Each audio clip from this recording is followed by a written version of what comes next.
있는 분수는 건물 세 면에 있는 우아한 회랑을 더욱 돋보이게 합니다. 왕족들이 신선한 공기를 마실 수 있도록 만들어진 공간인데요.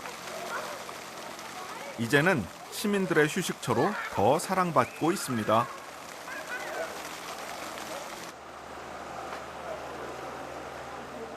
궁전의 외관은 아랍의 전통 건축 양식과 바로크 양식이 섞인 모습인데요. 건축 당시 이탈리아인 건축가와 함께 다마스커스와 알레포의 장인들이 작업을 했기 때문이라고 합니다.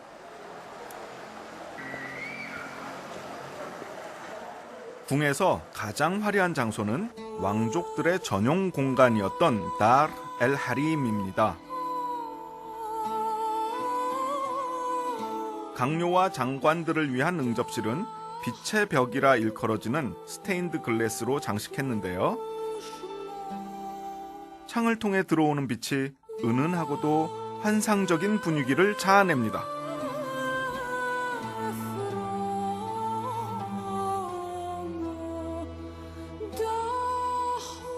내부 곳곳엔 글씨가 새겨져 있습니다. 통치자가 신께 경의를 표하는 길은 정의를 지키는 것이다. 1시간의 정의가 1000개월의 기도보다 가치 있기 때문이다 라는 문구인데요.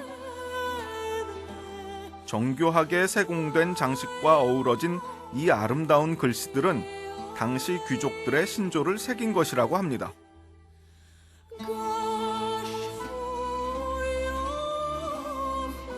궁전의 일부는 백향목으로 꾸며져 있습니다. 정교하게 조각하고 칠한 나무벽이 우아하고도 고풍스런 분위기를 자아내죠.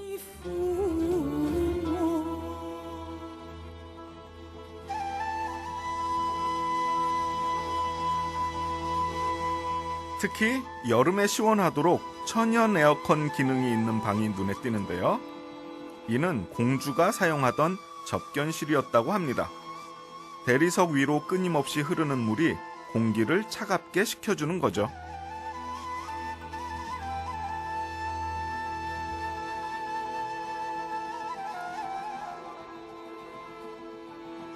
이슬람 문화권에서 가장 아름답다고 여겨지는 목욕탕 함맘도 있습니다. 이곳은 로마 시대의 전통에 따라 사교장과 같은 냉욕장과 마사지를 받는 미온욕실, 그리고 온탕욕실로 이루어져 있는데요.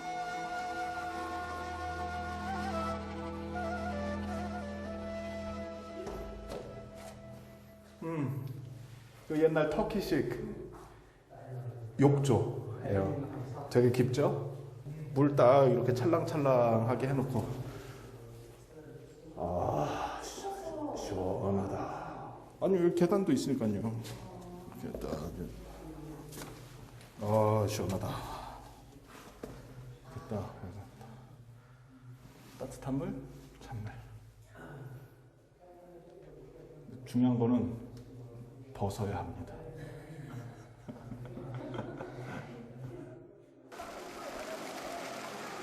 한때 500명이 한 번에 식사를 했을 만큼 거대한 규모의 베이트딘 궁. 이곳에서 사람들이 가장 궁금해하는 방은 어딜까요? 바로 현직 대통령이 휴가 때 사용하는 집무실입니다. 유일하게 촬영이 금지된 장소기도 하죠. 지하 1층에는 먼 옛날 500명의 보병과 600마리의 말을 수용했던 마구간이 있습니다.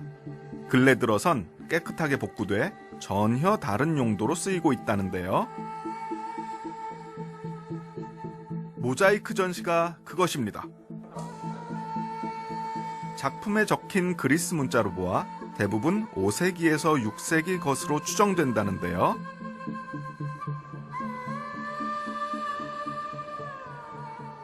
이 작품들이 원래 이 궁 안에 있었던 게 아니라 나중에 그 여기 내전 기간 중에 그 줌블라트 집안이라고 있어요. 그 레바논의 드루즈파의 수장이 되는 가문이거든요.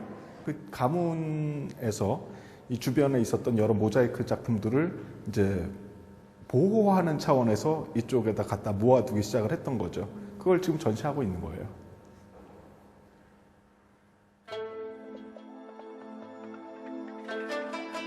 이는 폐허가 된 비잔틴 양식의 교회와 다른 건축물들의 잔해에서 찾아낸 것이라고 합니다.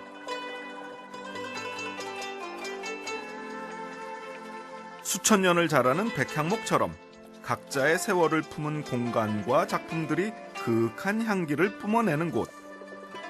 제가 만난 베이트딘 궁전입니다.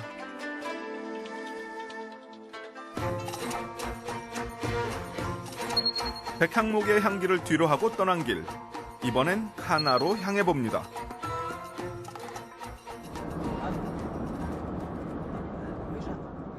요 레바논 북부 쪽이랑 남부 쪽이랑 그 광고판 분위기가 조금씩 다르긴 해요.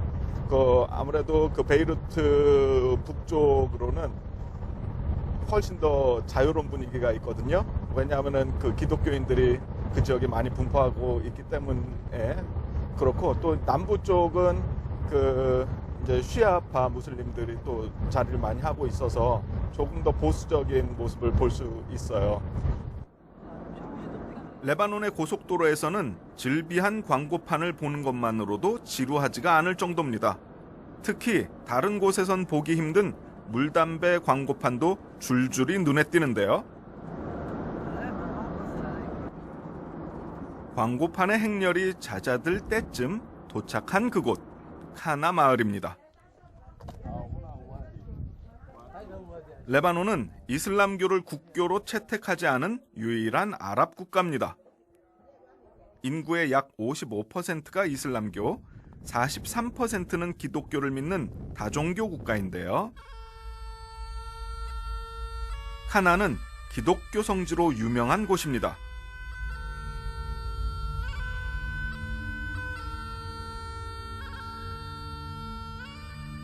평소에는 가나라고 나오는데, 가나의 혼인식에 참석을 했다가 물을 포도주로 변화시키는 그런 기적을 일으켰다는 그런 기록이 있거든요.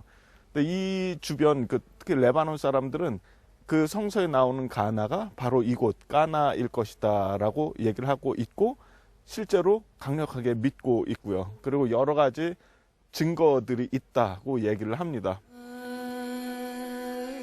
증거 중 하나는 초기 기독교인들이 남긴 암각화입니다. 형체를 알아보기가 쉽지는 않은데요.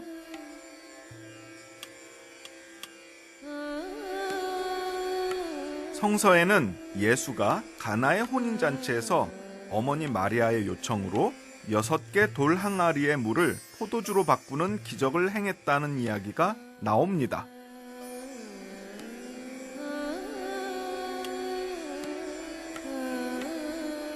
그리고 이 암각화는 바로 그 혼인잔치를 묘사한 것으로 여겨집니다. 이 사람들은 혼인을 축하